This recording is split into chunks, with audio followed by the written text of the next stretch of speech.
Hey, what's up, YouTube? This is 24K signing in. I want to do a quick review of Raw, April 21st, 2014 edition. You start off the show with Daniel Bryan opening it up, getting lots of love from the crowd as usual, and love from his newlywed, Brie Bella. He just got married this past weekend, but I'm not here to discuss his marriage. I'm happy for him. Don't get me wrong, I'm happy for him, but I want to stick to the show. And then all of a sudden, Stephanie comes out, congratulates them, but obviously she's full of crap. She doesn't really mean it. And then Kane comes out, and Stephanie definitely unleashed the monster of Kane. Kane's back. Corporate Kane's no more, at least for the time being. And he unleashes hell on Daniel Bryan. And I think that was actually an interesting opening. It was exciting, but the problem is we've seen this before. Even though it was exciting, we've seen it before. I mean, if you think back to WrestleMania, where Daniel Bryan was just getting his ass kicked, he was put on a stretcher, then got up, got out of the stretcher, and started a fight again. Now, the same thing happened this time, but the only thing different was this time Kane took him out of that stretcher, beat the crap out of him, and he didn't get up. But you could tell that, obviously, of course, he's going to be fine. It's just part of the segment, it's part of the skit. So he'll be fine. They just said he had a stinger, quote unquote. So yeah, interesting opening. And Stephanie, during that opening, was saying to Kane, "Stop, stop, stop." She tried to seem sincere, but I'm not buying it. She's just saying that to cover her own butt. She was not. She was deep down on the inside. She was happy that Kane was beating the crap out of Daniel Bryan. It was obvious. She could have done more to stop him. So she did really make much of an effort. Yeah, she said, "Stop, stop, stop," trying to sound sincere, but I'm not buying it. So after that, Bad News Barrett, we have our first match of the night. He's actually getting decent response from the crowd. The crowd is actually getting behind him. He faced Sheamus, which was a decent match. It was pretty good. Barrett beat Sheamus to advance in the tourney for semifinal to possibly win the Intercontinental title. So I'm glad that Bad News Barrett won. It was good that he won, in my opinion. I hope he gets more momentum and gets more of a push. The Wyatts, now, they're getting an interesting response because at times the crowd gets really behind them, and then at other times it seems like the crowd just tunes them out. So like the crowd goes back and forth on them, but which is interesting. And but for the most part, I think they are gaining fans, like gaining followers, like going like this. He's got the whole world in his hands. That is actually kind of funny to watch. I know he's meant to be creepy, and he is creepy, but that is kind of funny.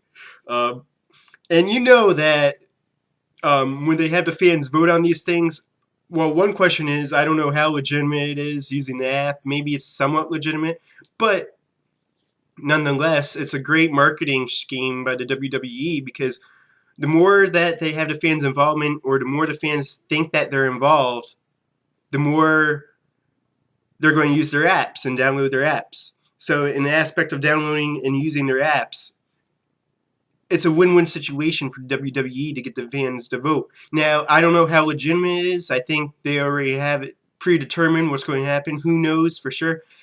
But if they don't have it predetermined, like say John Cena's going to face one member of the Wyatt family, two, or all three, if they didn't have that predetermined, they probably have scenarios. Okay, if this happens, you do this. If this happens, you do that. Who knows? But anyways, it was quite obvious that Cena was going to face all three members of the Shield. That was the main match of the night. And to get his hands on Bray. And yeah, that was a given. One thing I was surprised at, though, a good amount of fans voted for John Cena just to face, Luke Harper. But still, the majority of the fans voted for John Cena to face the Wyatt family. That was the main event. I know I'm skipping some matches here. Oh yeah, the Los Matadors and El Torino versus Jinder Mahal, Heath Slater, Drew McIntyre, and Hornswoggle. Yeah, okay, this match is a little funny, but it doesn't do much for me. It's all right. I mean, as far as humor goes, it's all right. But I mean, as far as entertainment and as far as it being a decent match, not really.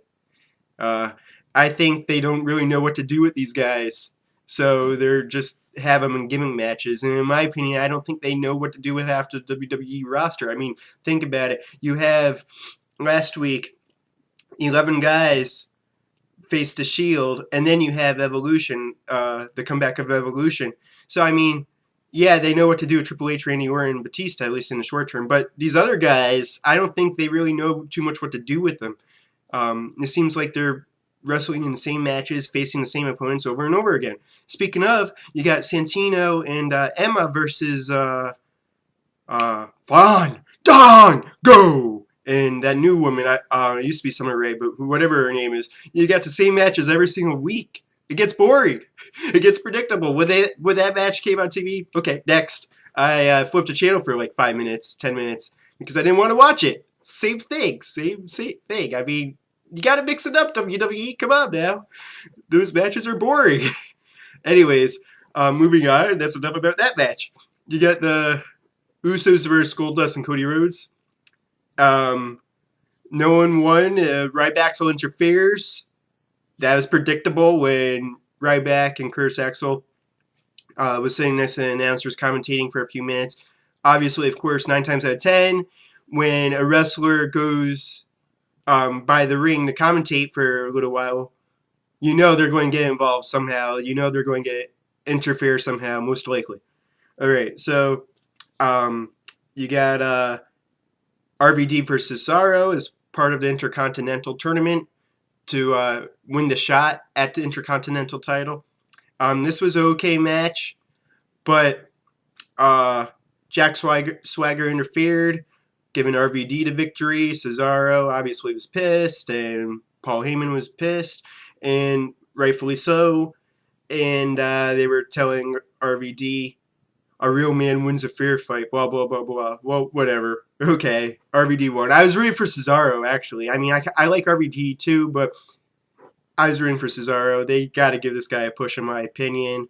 I could see him winning some type of title in the near future. But that was actually one of the best moments of the night when Paul Heyman was whining. Because he's so great on the mic. He's not even a wrestler, but out of everyone involved in WWE, he's the best on the mic, or one of the best on the mic. So that was one of the best spots of the night, in my opinion. Well, as far as promos go. Now you get the main event. Oh, before that, Rusev versus Sin Cara. Rusev, he looks like a beast, just like Lesnar. He's a beast. Rusev completely dominated Sin Cara. I wouldn't want to mess with this guy, and he has a good woman with her. Let's put it that way. But yeah, he has potential to be very good and winning some type of title in the future. Who knows when, but sometime in the future you can see him winning a title. Doesn't talk much, obviously, but he doesn't need to. He's just completely dominant so far. And I think I'm missing a Divas match. I like Paige. I think she's interesting to watch. And the problem is, it's fine that she has the belt. I'm fine with it. I think the WWE was ready to make a change as far as the Divas belt goes. Obviously, maybe giving AJ some time off. She hasn't been there in a few weeks. But the way she won the belt, it just was like, it wasn't believable at all. She does one move. I know she caught AJ technically off guard, but still, I mean, I don't know. She needs to prove herself first in order to win that belt, in my opinion. But that's just my opinion. Whatever. She seems pretty good so far, but she hasn't 100% proven herself just yet. So I want to see her in more matches before I make a concrete opinion on her. Now, to the main match.